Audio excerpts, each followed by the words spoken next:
చర్మంపై ఒకే గీతగా ప్రారంభమైన ఈ వ్యాధి వాణి జీవితాన్ని చిన్నాభిన్నం చేయబోతోంది. ఆమెకు లీనియర్ మార్ఫియా అనే ఆటోఇమ్యూన్ డిజార్డర్ ఉన్నట్లు నిర్ధారణ అయింది. లీనియర్ మార్ఫియా అనేది ఒక దీర్ఘకాలిక ఆటోఇమ్యూన్ వ్యాధి.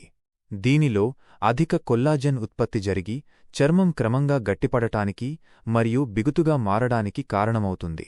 తరచుగా అవయవాలు, ముఖం లేదా తలపై లీనియర్ బ్యాండ్గా కనిపిస్తుంది మరియు కొన్ని సందర్భాల్లో కండరాలు, కీళ్లు మరియు ఎముకలలోకి లోతుగా విస్తరిస్తుంది.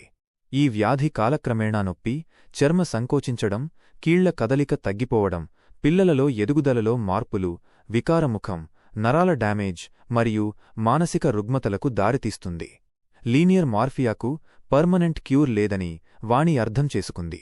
కాబట్టి ఆమె తన వ్యాధి ముదరకుండా కాపాడుకోవడానికి అల్లోపతి మందులను తీసుకుంటున్నప్పటికీ తన శరీరాన్ని ఆరోగ్యంగా ఉంచడానికి మరియు ఈ వ్యాధిని అధిగమించడానికి ప్రతి ప్రయత్నం చేయాలనుకుంది.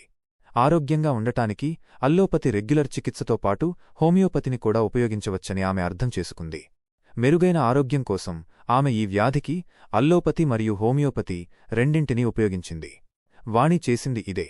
వ్యాధిని వెంటనే కంట్రోల్ చేయడానికి ఆమె అల్లోపతిని ఉపయోగించింది మరియు రోగనిరోధక శక్తిని నియంత్రించడానికి, ఫైబ్రోసిస్ను తగ్గించడానికి హోమియోపతిని ఉపయోగించింది. ఈ విధానాన్నే ఇంటిగ్రేటివ్ ట్రీట్మెంట్ పద్ధతి అంటాము. ఈ ఇంటిగ్రేటివ్ ట్రీట్మెంట్ విధానంతో చాలామంది రోగులు మెరుగైన జీవన నాణ్యతను అనుభవిస్తారు. అదే సమయంలో సాధ్యమైన చోట దీర్ఘకాలిక మందులపై ఆధారపడటాన్ని క్రమంగా తగ్గిస్తారు. లీనియర్ మార్ఫియాకు ఈ ఇంటిగ్రేటివ్ ట్రీట్మెంట్ హైదరాబాద్లోని సిమ్స్లో అందుబాటులో ఉంది. ఇక్కడ వ్యాధుల ప్రివెన్షన్ మరియు రూట్ కాజ్ని అడ్రస్ చేయడం ద్వారా సాధ్యమైనంత ఉత్తమమైన రీతిలో వ్యాధులను రివర్స్ చేయడం జరుగుతుంది.